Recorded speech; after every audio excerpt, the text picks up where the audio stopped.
Good day mga lods. Another day, another content na punta. Kay ana biya na content creator kuno hay ta.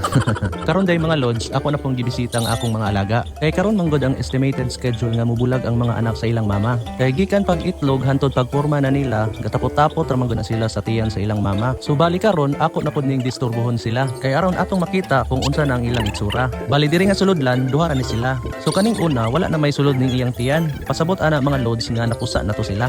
Kaning ikaduha medyo ga yellow pa. Pasabot ana, hapit na pud ni sila mubulag sa ilang mama. Lantawan ninyo mga lods naporma na sila og nanay mga mata. Magulat na lang tagduha ka semana mubulag na pud to sila. Ug karon sa pikas na pud ta. Atong lantawon og namusa na ba pud sila. Bali kaning una mga lods, akong nakit-an diri sulod sa kawayan.